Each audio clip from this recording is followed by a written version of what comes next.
Telah dimaklumi, bahwa mukjizat terbesar yang diberikan kepada Nabi Muhammad, dan berlaku sepanjang masa adalah Al-Quran, di mana sepertiga isinya memuat kisah-kisah tentang para nabi dan rasul, serta umat-umat terdahulu, baik yang taat maupun yang durhaka.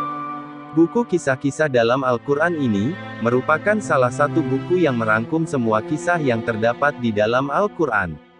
Ditulis oleh Syekh Hamid Ahmad, ulama Mesir, yang sangat hati-hati dalam menyeleksi berbagai riwayat yang sahih, lemah, dan Israiliyat.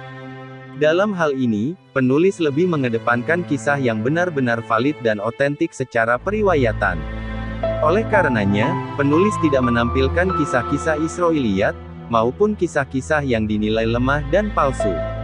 Kisah-kisah dalam Al-Quran tentu kebenarannya sudah pasti. Namun penulis, bukan hanya merujuk pada ayat-ayat semata, tetapi juga riwayat-riwayat penguat, seperti dari kitab-kitab tafsir, dan kitab-kitab hadis.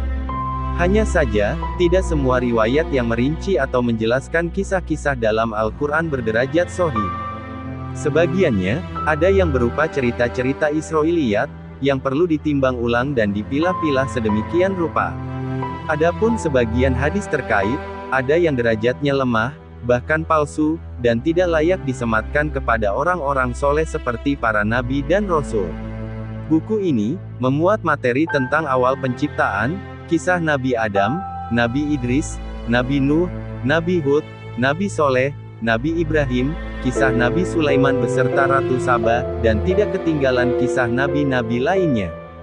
Juga memuat kisah tentang Zulkarnain dan Yajuj Majuj, kisah Tabut, Daud, Talut dan Jalut, kisah si bijak Luqmanul Hakim.